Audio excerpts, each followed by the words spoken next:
Lazarus. Ben Toma çalam yine az sinsi nangie. Najpierw chciałbym pozdrowić wszystkich mnichów i mniszki Zumba. Dan zuma nambaso re dan singi. i do wszystkich i wszystkich, którzy słuchają tych wykładów przez internet, Ben Toma 공감상 섬주시하니. wszystkich moich przyjaciół w Darmie. Ben Wszystkich 다른 was serdecznie pozdrawiam. 继续拉芒个区别送学的目的嘛需要读心不嘞。 Dzisiaj będziemy kontynuować nauki wiosenne o 50 strofach góru. 지단기 가르쳐다 아주 라말리아 닝구르 쉬알이야 표현이 하셔보여 봐. 다치 닝구르 샤도 쉬알 표현이 하셔보여 시험하고 싶어. Nie trzeba chyba mówić, że służenie guru przynosi bardzo wiele pożytku. Nawet okazywanie odrobiny szacunku albo służenie mu w jakiś bardzo drobny sposób przynosi bardzo wiele pożytku. I to nie tylko w przypadku praktykujących Vajrayany, ale również w przypadku praktykujących Mahayanę i Hinayanę, czy też ten pojazd podstawowy. Na przykład Ananda spędził bardzo wiele lat służąc Buddzie. Nie miał przez to zbyt wiele czasu na to, żeby praktykować medytację. Więc bardzo długo czekał na swoje urzeczywistnienie, na swoje wyzwolenie. Bardzo długo musiał na to czekać, dłużej niż inni uczniowie Buddy. Zajęło mu to dłużej czasu, przez to, że po prostu był zajęty cały czas służeniem Buddzie. Ale z drugiej strony Ananda zawsze był z Buddą, w związku z tym słyszał wszystkie nauki, które Buddha wypowiadał. I później był najważniejszym z uczniów, który przekazał najwięcej nauk podczas pierwszego soboru, czy też pierwszej rady uczniów tych arhatów Buddy. I miał największy wpływ na nich, na tą społeczność, na tą wspólnotę. I z pewnością ten późniejszy wpływ Anandy wynikał z tego, że w taki doskonały sposób służył Buddzie jako jego asystent. Na przykład, innym przykładem osoby, która służyła guru i później osiągnęła jasnowidzenie i wiele cudownych mocy. Właśnie jednym z przykładów tego jest Dromtonpa Gyalwa Jungny. Dromtonpa był jakby głównym uczniem Atishi.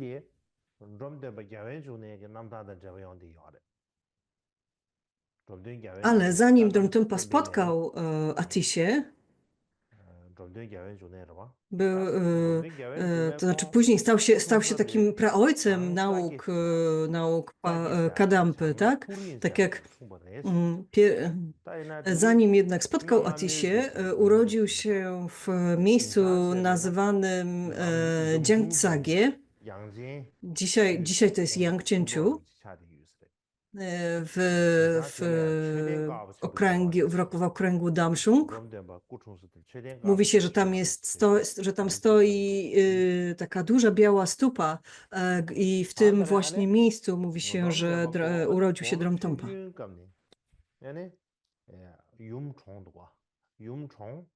Jego matka zmarła, gdy był jeszcze dzieckiem. I później ojciec się ożenił ponownie, a jego macocha nie traktowała Dromtompy zbyt życzliwie. Była dość okrutna wobec niego. Więc później, kiedy Dromtonpa miał 14 lat, jego ojciec był kupcem Któregoś lata jego ojciec wyjechał z nim do Nienmo e, i, i tam uciekł z tej karawany ojca i zatrzymał się przez jakiś czas z takim praktykującym mistrzem Vajrayany, który się nazywał Jungchogun.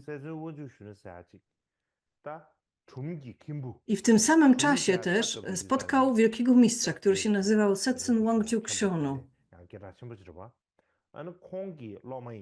To był jeszcze młody człowiek wówczas, ale bardzo dobrze wykształcony.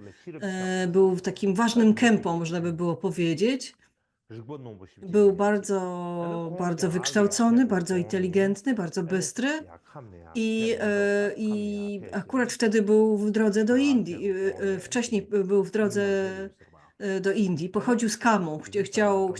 Chciał udać się do Indii. I właśnie po drodze do Indii spotkał tego młodego Dromtongpa.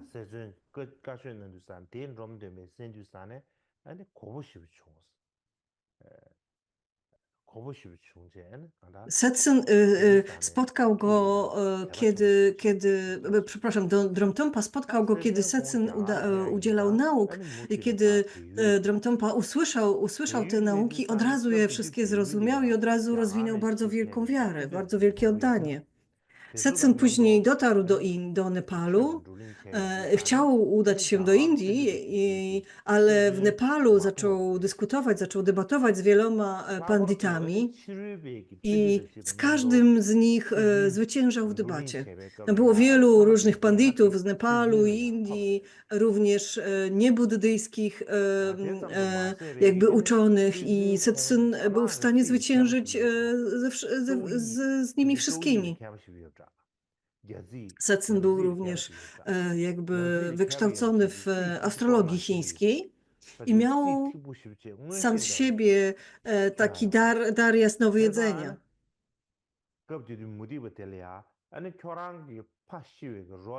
I w pewnym momencie na przykład powiedział do jednego z niebuddyjskich mistrzów, że twój ojciec jest pogrzebany głową w dół pod stopą. Czyli jakby stupa go przygniatała, jego ciało, i on tak został pochowany z głową w dół. I ten niebuddysta, po pierwsze Setsun zwyciężył z nim w debacie, a po drugie dowiedział się o takiej sytuacji z jego ojcem i się bardzo rozłościł, bardzo się rozgniewał, jak to usłyszał.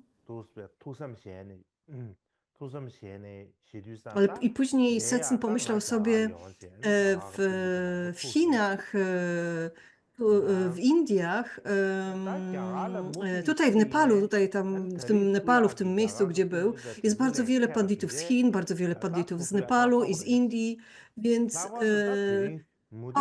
więc w zasadzie po co mam jechać do Indii? Tutaj są bardzo wykształceni pandyci, a poza tym ten niebuddysta, ten magik z pewnością rzuci na mnie jakieś przekleństwo, jak będę chciał udać się dalej do Indii.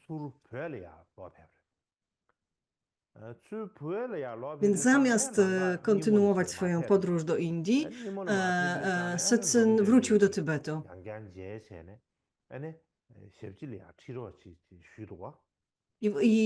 I wtedy znowu spotkał Dromtongpa, który tym razem poprosił go, aby został jego asystentem. Setsun zaś powiedział: jesteś jeszcze za młody. Ludzie powiedzą, że ukradłem i wykorzystuję dziecko. Więc wróć do mnie, jak już będziesz pełnoletni.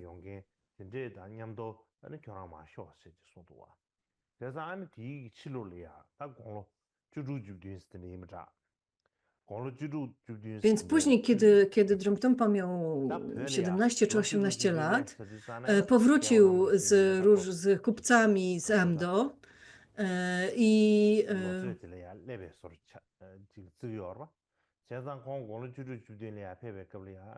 tamtym czasie w tamtym czasie w Tybecie, jak się miało 16-17 lat, to już się było dorosłym. Więc Dromtonpa właśnie podróżował z Amdo z powrotem do centralnego Tybetu i e,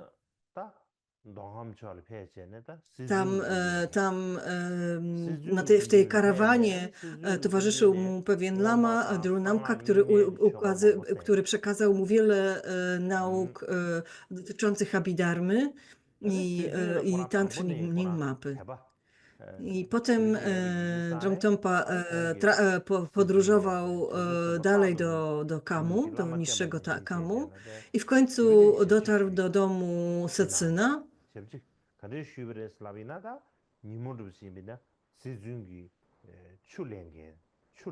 I tam faktycznie Setsyn go wtedy przyjął, a Dromtonpa służył mu przez długi czas. Na przykład przynosił wodę, mielił ziarna na campę i tak dalej. Czyli wieczorami studiował, a potem pracował. Ale często w środku dnia, jakby na tych kołach młyńskich, którymi mieliło się te ziarna na campę, kładł sobie tą księgę, chciał sobie teksty, tę pecie, tak?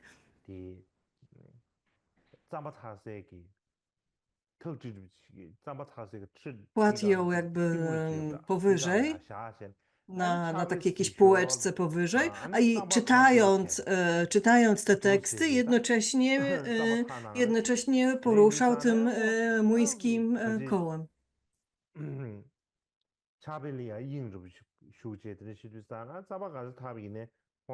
I tak zapamiętale czytał te teksty, że nie zwracał uwagi na przykład na to, że skóra na jego dłoniach zrobiła się taka twarda, taka jakby jak czasami jest konie czy osły mają uprzęż i od tej uprzęży robi im się taka twarda skóra na karku, to u niego zrobiła się taka skóra właśnie na dłoniach od tego koła młyńskiego.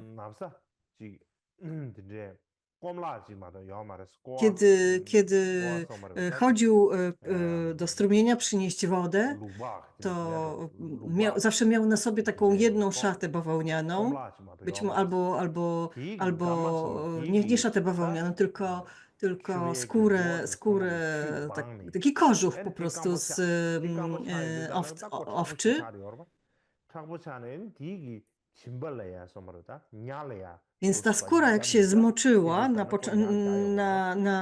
na brzegu i potem wyschła, to robiła się taka bardzo twarda. Robiła się później tak twarda i ponieważ on chodził cały czas do strumienia, cały czas ją moczył i suszył, moczył i suszył, brzegi tego jego płaszcza, jego ciuby zrobiły się tak twarde, że raniły mu nogi. Lama Setsyn miał również wielu innych uczniów.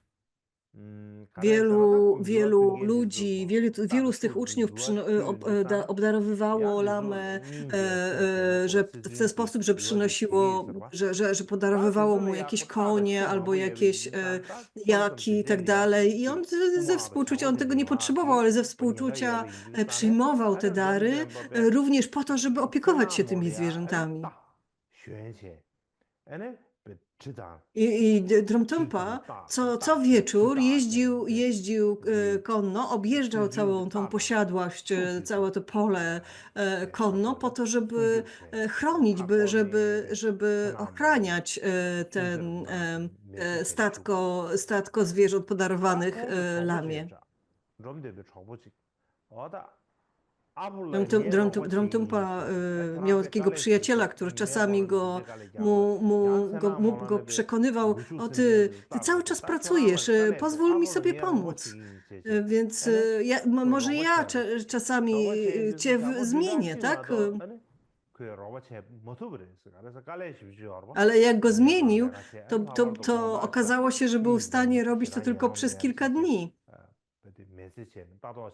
bo nie wysypiał się i tak dalej, więc nie był w stanie wykonywać całej tej pracy, którą Dromtympa wykonywał. Nawet tygodnia nie wytrzymał. To była bardzo trudna sprawa.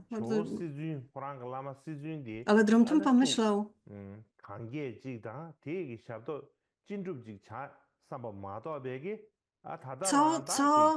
co potrzebuje mój lama, czego potrzebuje, co by sprawiło mu radość. Nawet nie pomyślał przez chwilę, żeby odejść od Setsyna i uczyć się gdzie indziej.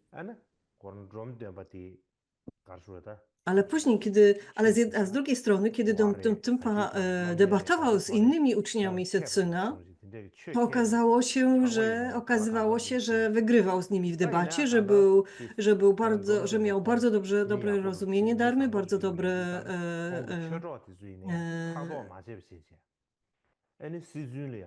i w końcu wszyscy jego koledzy, uczniowie Setsyma, byli zazdrośni od niego.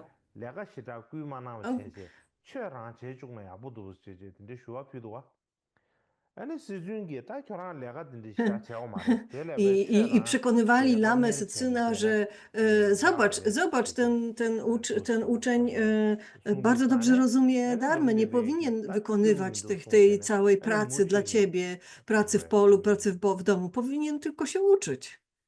Na co Setsyn tak mu zaproponował, ale Dromtympa nie zgodził się na to i wciąż pracował i wciąż służył guru w ten sposób. Mówi się, że spędził z nim w ten sposób 20 lat. Dopiero później, kiedy dzieło Atisha przybył do Tybetu, to oczywiście Dromtympa i Setsyn wszyscy się o tym dowiedzieli, usłyszeli i dopiero wtedy Dromtympa poprosił Setsyma o pozwolenie, aby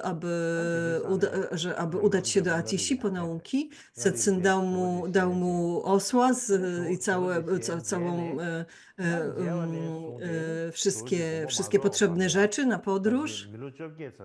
I wtedy Dromtympa przez 18 lat, dopóki Atisha nie odszedł, służył Atishi. Dromtympa w zasadzie oprócz tylko kilku miesięcy Dromtympa cały czas służył Atishi, cały czas był mu niezwykle oddany.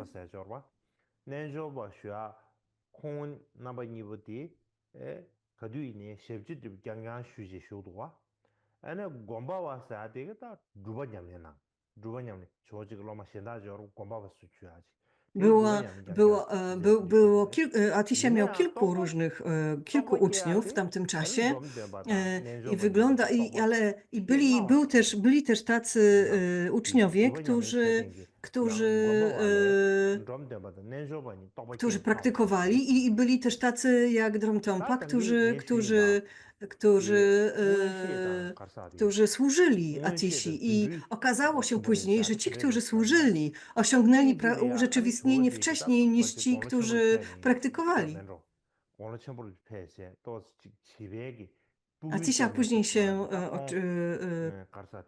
zestarzał i zachowywał się trochę jak dziecko.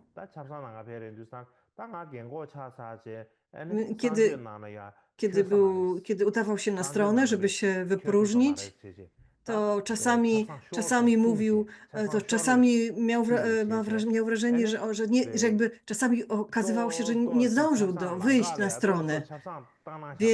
Więc po drodze jakby się załatwiał, nie nadążał jakby wyjść z namiotu. A Dromtympa w ogóle się tym nie przejmując, sprzątał po nim.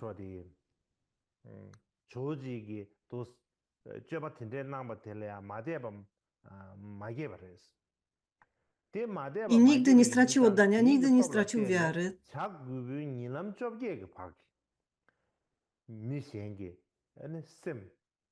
I dzięki temu Dromtonpa osiągnął jasnowidzenie i był w stanie jakby czytać umysły innych.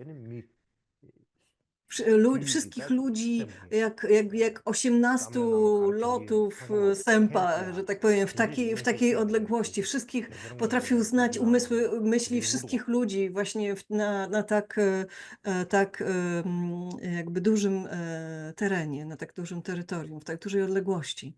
O tym mówią niebieskie kroniki.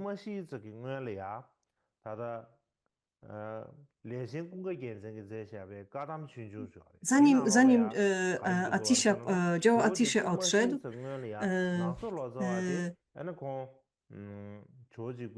wtedy, czy też w okolicach jakby śmierci Atishi, główny tłumacz, Naco Lotsawa, czyli jakby główny tłumacz Atishi, zebrał wszystkich jakby najważniejszych uczniów Atishi, mieli takie spotkanie i spytali się i zaczęli ze sobą rozmawiać, że dzieło Atisha już bardzo się postarzał, bardzo posunął się w wieku, więc kto z nas będzie w stanie utrzymywać jego nauki, utrzymywać jego linię, utrzymywać jego nauki i tradycje. Kiedy o tym rozmawiali, Naco Lotsawa powiedział bardzo jasno: wszystkie teksty mówią, wszystkie nauki, jakie znam, mówią o tym, że wszystkie właściwości pochodzą od guru.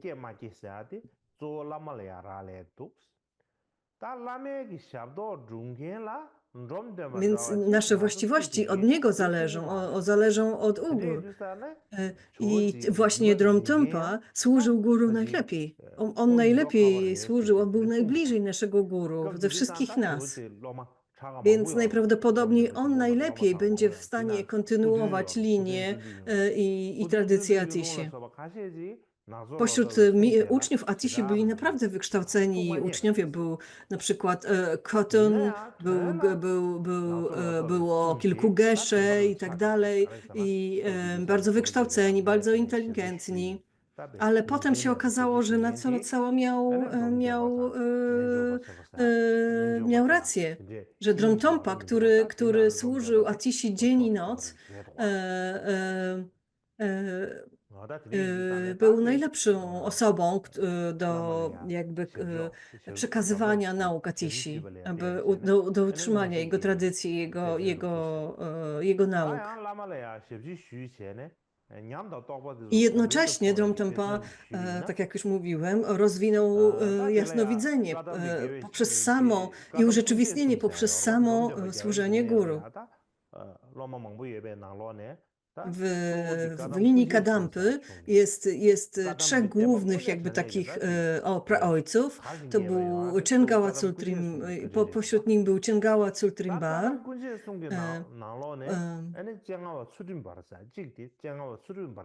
Ponieważ ich było trzech, te nauki tak się mocno jakby upowszechniły, mocno rozprzestrzenili.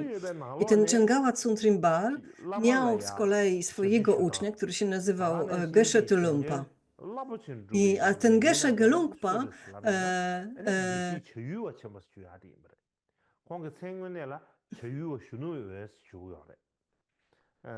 miał z kolei swojego ucznia, który miał bardzo wspaniałe właściwości i nazywał się Geshe Gyalua Chenpo albo Shonu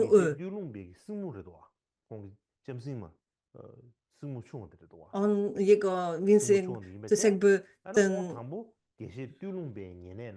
on był jakby siostrzeńcem Gelugpy. I Geshe Gyalua najpierw służył Gelugpie jako asystent, jako jego taki osobisty asystent. I w którymś momencie obaj udali się do tego Chengawa Tsultrim Bara, do tego głównego ucznia Atishi. I Chingała Tsultrimbał również miał dar jasnowwidzenia i doskonale wiedział, kim jest Geshe Yayulwa, ten młodszy, ten siostrzeniec. I powiedział do Tolumpy, masz wspaniałego asystenta. To wielkie szczęście znaleźć takiego asystentę. Tolumpa zaś pomyślał sobie, skoro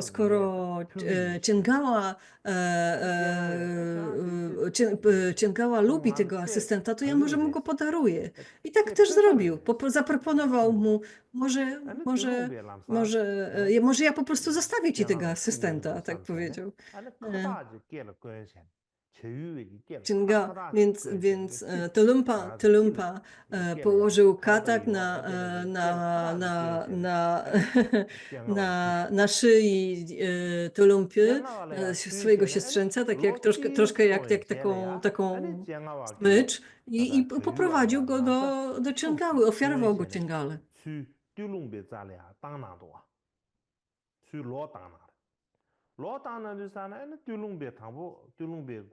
Ale Chingała nakarmił go, ubrał i zwrócił Tolumpie.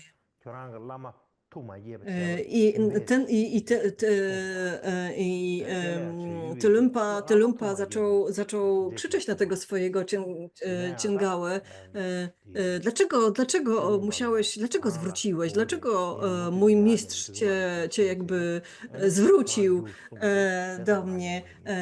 Zrobiłeś coś złego? Rozgniewałeś go?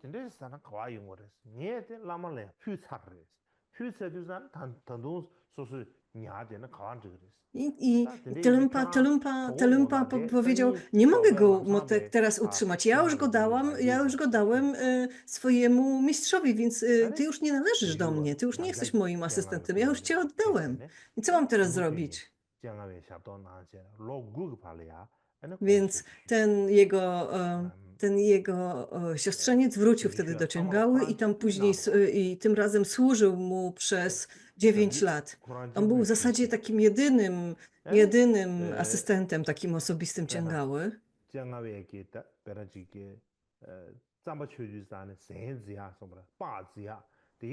Robił mu campę, przygotowywał mu posiłki.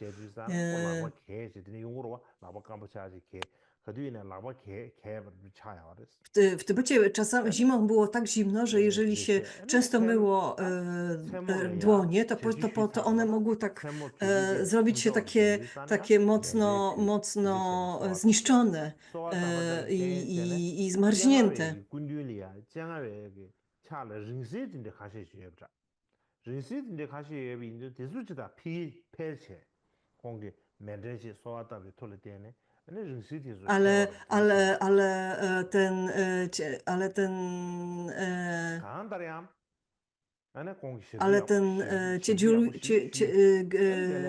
Dziejulła nie przejmował się tym. Co wieczór robił ofiarowanie mandali. Kiedy robił ofiarowanie mandali, to pojawiały się takie małe relikwie, które później podarowywał swojemu guru. Chingała bardzo go lubił, tego asystenta, i wszyscy inni byli zazdrośni o tego asystenta, że jest tak blisko lamy, że lama go tak lubi i tak dalej. I później Tolumpa znowu spotkał swojego mistrza Chingały po kilku latach i zaczął pytać o tego asystenta, o tego mnicha. Więc Chingała najpierw odesłał tego asystenta na zewnątrz, kazał mu wyjść z namiotu, wyjść z domu. A potem powiedział Tolumpie, ten młody mnich jest bardzo dobry, ma więcej wiary ode mnie, ma więcej oddania ode mnie, ma więcej pilności ode mnie, ma więcej współczucia niż ja. Po prostu jest lepszy ode mnie.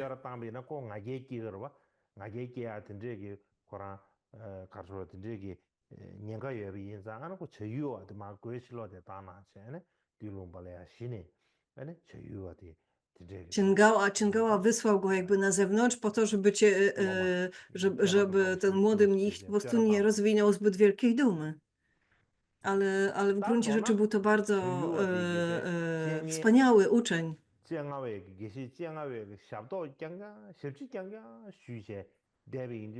Więc Jayulwa służył Chingale przez jakieś 9 lat.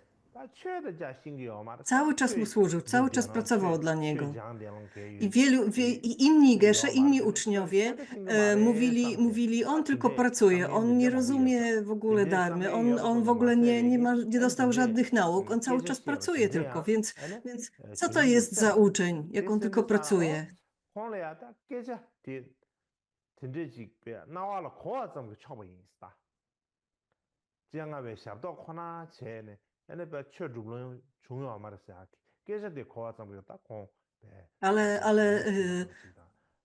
Ale jeden z mistrzów, innych mistrzów, który temu przysłuchiwał, zrozumiał, że ten asystent, który pozornie nie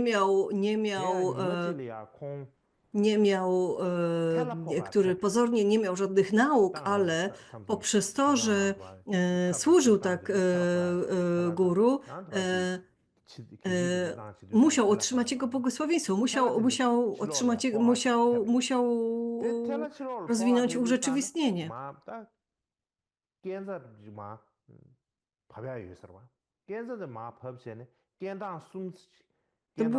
Oni mieszkali w takim domu, piętrowym domu. Kuchnia była zazwyczaj u góry, a na dole mieszkały zwierzęta, więc z kuchni schodziło się, i też nauki były przekazywane na dole. I ten asystent, który cały czas wychodził z tej kuchni w górę, w dół do niej, cały czas słyszał po drodze te różne nauki i doskonale je zapamiętał.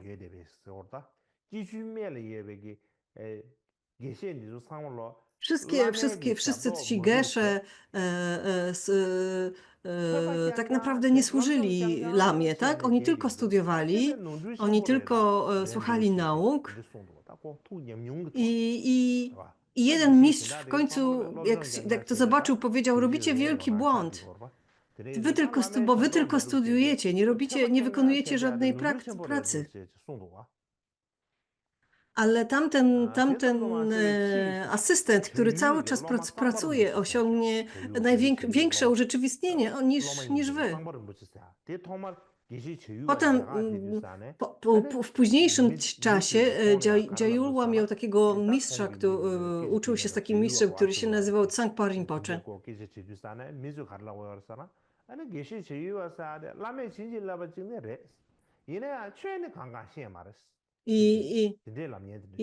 Kiedy niektórzy mówili, że ten Geshe Jayulwa, on tylko służył guru, on nigdy nie usłyszał żadnej dharmy, on nie rozumie żadnej dharmy. Natomiast Tsangpa Rinpoche jakby karcił ich, mówili ktoś, kto otrzymał błogosławieństwo guru, z pewnością zna dharmę, z pewnością rozumie dharmę. Mało tego, z pewnością osiągnę urzeczywistnienie. Takie błogosławieństwo wystarczy, jest bardziej wartościowe niż wszelkie wasze studia i nauki. I oczywiście ten Geshe Jayulwa był jednym z większych gesze, był jednym z ważniejszych gesze w Kadampy. Później, jak wiemy, Kampopa, kiedy przyjął ślubowania mnisie, udał się do Tybetu Centralnego, żeby przyjąć właśnie ślubowania mnisie od mistrzów Kadampy i właśnie uczył się właśnie z tymi wszystkimi gesze, z tym Geshe Jayulwa i stąd poznał tą całą historię. Raz Kampopa spytał Geshe Jayulwy,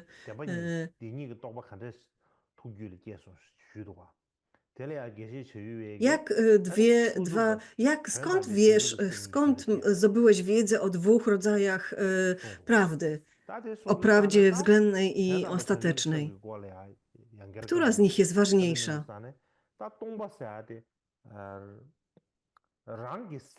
I Dziejula wyjaśnił Gampopie wtedy, że ostateczną prawdą jest pustość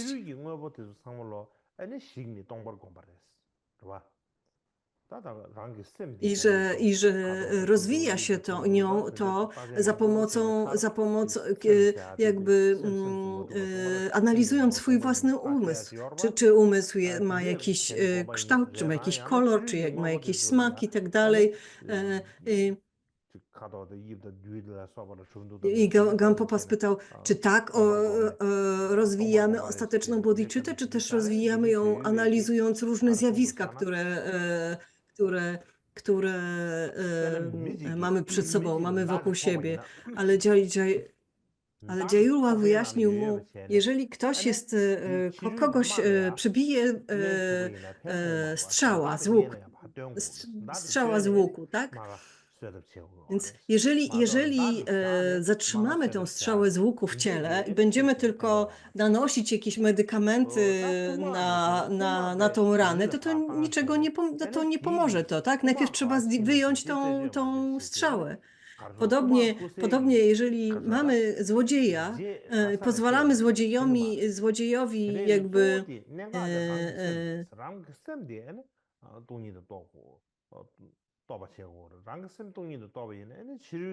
to nie wystarczy jakby zamknąć się w domu,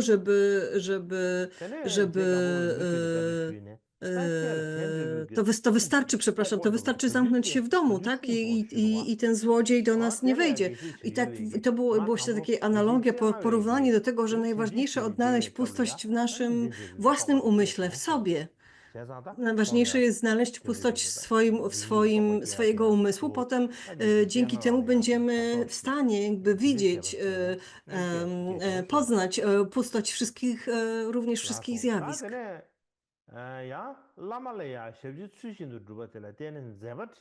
I Gampopa spytał się Dziejulę, skąd o tym wiesz?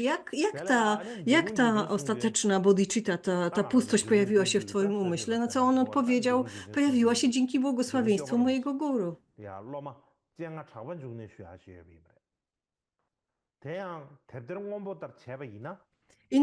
Jeszcze podam inny przykład kogoś, kto jakby wzmocnił, rozwinął swoje doświadczenie i urzeczywistnienie służąc guru. Chodzi tutaj o trzech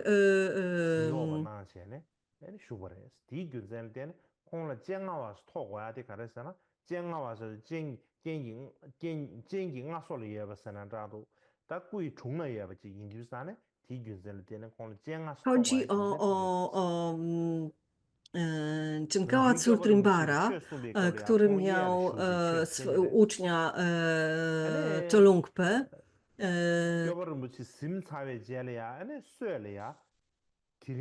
Przepraszam.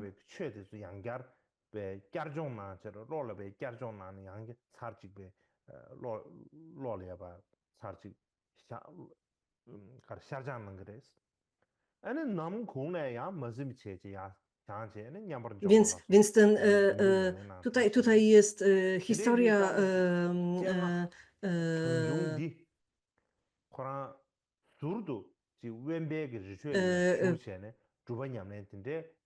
też tego Ciengały, tego Geshe Ciengały, który rozwinął tak wielką wiarę w swojego guru, że cały czas jakby służył swojemu guru i cały czas widział Buddę, swojego guru jako Buddę i dopiero o północy cały czas mu służył, cały czas dla niego pracował, a dopiero wieczorem medytował i analizował nauki, które wcześniej usłyszał. A tak przez cały dzień po prostu gotował, służył mu, przynosił mu posiłki, masował stopy i tak dalej, i tak dalej. I robił to doskonale. Zawsze posiłki pojawiały się w właściwym czasie, nigdy się z niczym nie spóźnił i tak dalej, i tak dalej. Później jego aktywność była bardzo niezwykła. Do tego stopnia, że Cengawa oddał mu cały klasztor Paktru. Uczynił go opatem tego klasztoru. On był opatem Paktru później przez 20 lat i jak przepowiedział jakby guru wcześniej, Paktru stało się, że przez wiele wieków był takim najważniejszym klasztorem i najważniejszą linią, tradycją w całym Tybecie. Miała największy wpływ i z punktu widzenia darmicznego, i z punktu widzenia politycznego była najbardziej wpływowa w Tybecie przez wiele wieków.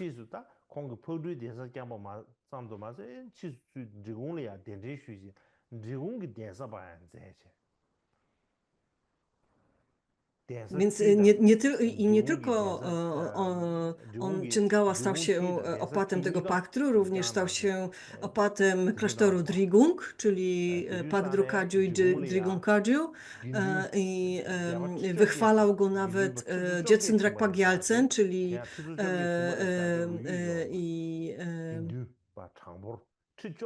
i Sakya Pandita.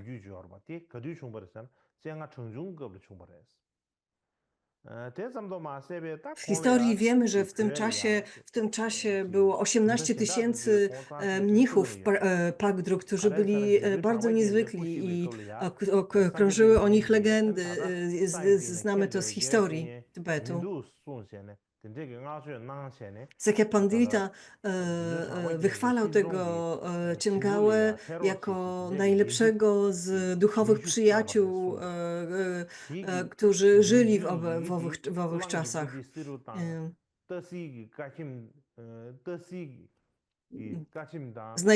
Znajdujemy to na przykład w różnych pismach, w różnych jakby takich pismach w testamencie szkoły Sakya i w testamencie Sakya Pandity. Tego rodzaju wzmianki się pojawiają. Później w 1240 roku był taki mongolski władca Ogodaj, i on namówiony przez pewnych władców ze wschodniego Tybetu najechał Tybet i po prostu zabijał kogo popadnie, po prostu wszystkich wokół, po prostu w którymś momencie razem chyba ścieli głowy 500 mnichom w Tybecie w owym czasie. To były bardzo niebezpieczne czasy, bardzo, bardzo krwawe czasy dla Tybetańczyków.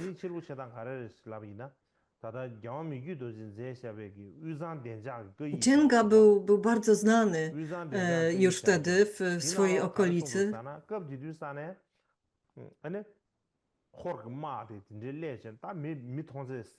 I kiedy ta mongolska armia przybyła do klasztoru i wszyscy wiedzieli już w Wutsangu, że bardzo po drodze wybijali wszystkich mnichów, na co Cenga starał się uspokoić wszystkich, zdołał uspokoić wszystkich i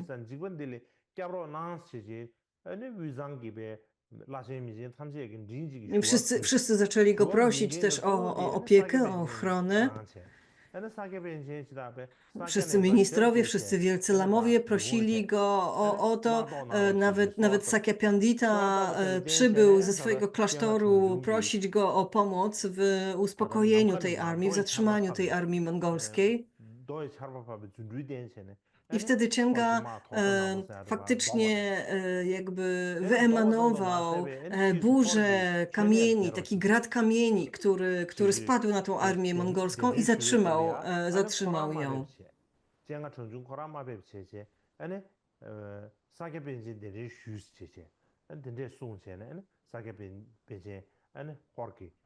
Później Mongołowie jakby zrozumieli swój błąd i poprosili Chenga, żeby był ich takim duchowym uczniem. On odmówił, ale wysłał właśnie Sakya Panditę na dwór mongolski i wtedy Sakya Pandita przez pewien czas był takim właśnie guru Mongolii. Później piąty Dalaj Lama w swoich pamiętnikach opowiedział, jakby wspomina o tej historii i o tym, że Chenga był w stanie zatrzymać i jakby poskromić tą armię mongolską i w ten sposób jakby uratował życie bardzo wielu mieszkańców Krainy Śniegu. Że Więc to jest jakby kolejny jakby przykład tego, że służenie guru rozwija naszą aktywność, jakby wzmacnia nasze urzeczywistnienie, wpływ i aktywność. Teraz przejdziemy już do tekstu, do 50 strof o guru i jesteśmy przy strofie 35. Zgodnie z komentarzem pana Tsongkhapy i zawartej w niej strukturze tekstów, jesteśmy teraz w punkcie, który opowiada o tym, jak okazywać szacunek guru, a w szczególności chodzi o 3 kolejne strofy, które mówią o tym, jak porzucać dumę. To porzucanie dumy jakby opisane jest w 3 kolejnych strofach. Pierwszą z nich jest właśnie ta strofa 35. Która ona mówi o tym, że powinniśmy porzucić dumę, kiedy słuchamy guru. I ta strofa brzmi mniej więcej tak. Kiedy pytasz guru, co mam czynić, dodaj szybko, zrobię, co powiesz. Złóż dłonie i bez rozproszenia wysłuchaj jego słów.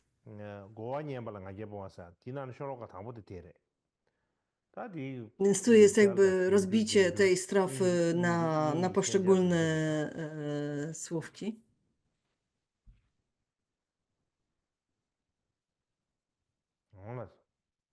Następna strona. Więc jeżeli mamy objaśnić to pokrótce. Pokażmy tą strofę na slajdzie.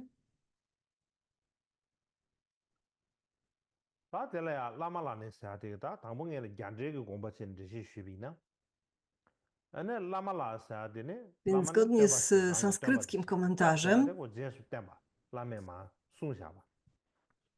Guru to jest nasz nauczyciel, guru, to jest jakby jasne, tak? I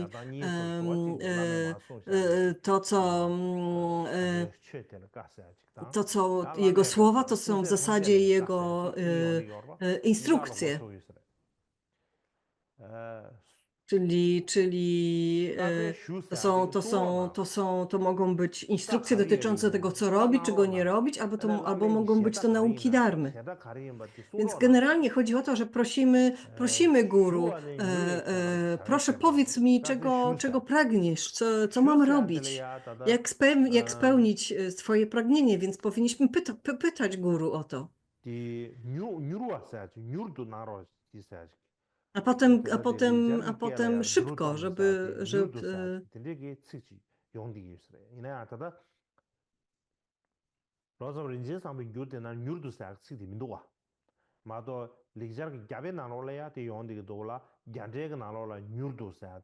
I to słówko szybko pojawia się w niektórych tłumaczeniach, a w niektórych tłumaczeniach go nie ma. Więc powinniśmy szybko dodać, zrobię to, co powiesz. Potem powinniśmy złożyć dłonie, jak mówi tekst.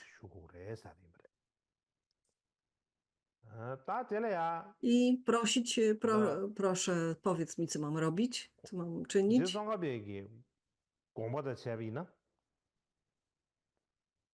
I zgodnie z interpretacją Tsongkhapy,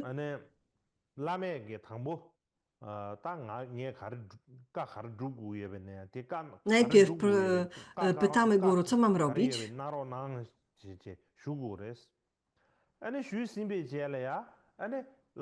A potem, kiedy już spytamy się, co mamy robić, to powinniśmy dodać bardzo szybko, zrobię, na pewno zrobię tak, jak każesz. A poza tym powinniśmy słuchać bez rozproszenia jego, słów naszego guru. I kiedy już, albo najpierw powinniśmy wysłuchać bez rozproszenia tego, co guru ma do powiedzenia, a potem powiedzieć, tak właśnie uczynię, szybko tak uczynię, z pewnością. Więc tak interpretuję to Tsongkhapa.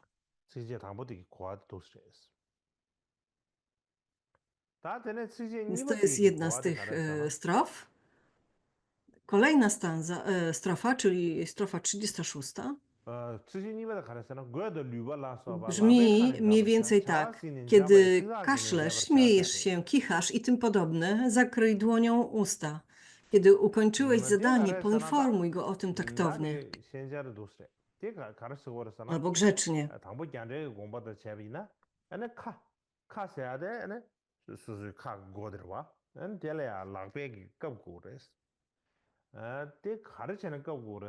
I znowu sanskrycki komentarz jakby tłumaczy słowo po słowie, o co tutaj chodzi.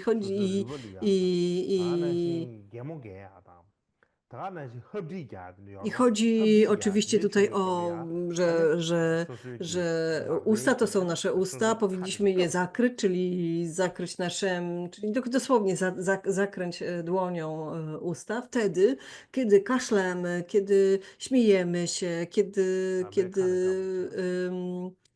kichamy.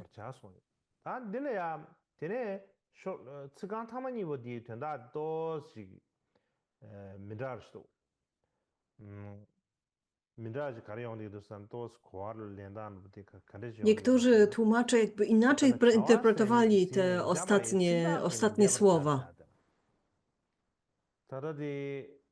Kiedy skończyłeś zadanie, poinformuj ich o tym grzecznie albo taktownie. Więc o co chodzi z tymi taktownymi, grzecznymi słowami? Więc najprawdopodobniej chodzi po prostu o takie miłe słowa, o taki miły sposób wysławiania się, komunikowania się.